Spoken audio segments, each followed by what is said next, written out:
आप देख रहे हैं टीवी9 डिजिटल, जहां आज हम बात करेंगे लोकसभा 2024 चुनाव की। लोकसभा 2024 का चुनाव संपन्न हो चुका है, जहां बीजेपी सबसे बड़ी पार्टी बनके उभरी है, पर सरकार बनाने के जादुई आंकड़े से वो दूर है। साल 1952 के बाद 2024 का चुनाव अपने आप में सबसे लंबा रहा और इस चुनाव को चरणबद्ध तरीके से देखा जाए तो अलग अलग चरणों में बीजेपी आगे तो रही, पर सीट जीतने का मार्जिन कभी घटा तो कभी बढ़ा।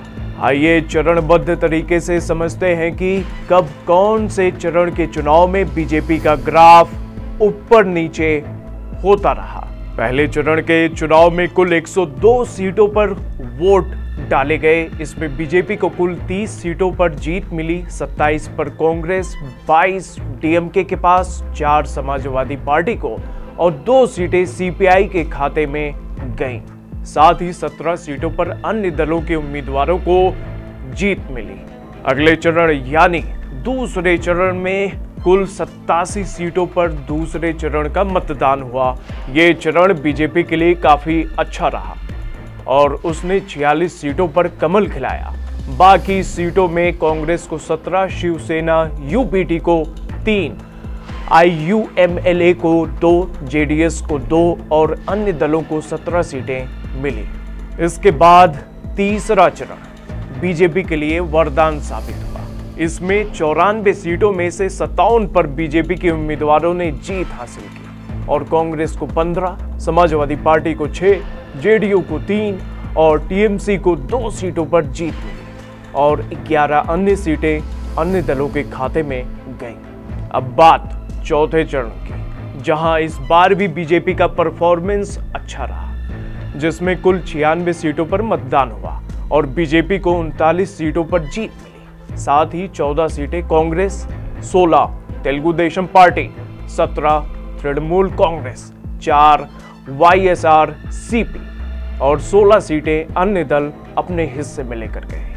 पर अब बचे 3 चरणों में एक तरफ मई की प्रचंड गर्मी का ताप बढ़ रहा था और दूसरी तरफ बीजेपी की स्थिति थोड़ी कमजोर होती चली गई।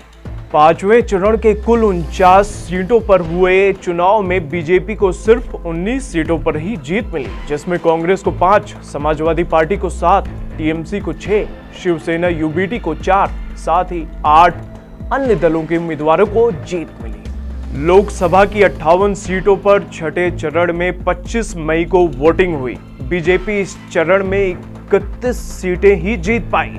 बाकी सीटों में समाजवादी पार्टी को 10 और 6 पर कांग्रेस के उम्मीदवार जीते। इस चरण में जेडीयू और टीएमसी को 4-4 सीटें मिली, 3 सीटें अन्य दलों के हिस्से में गई। अब बात अंतिम चरण की, जिसका चुनाव 1 जून को हुआ।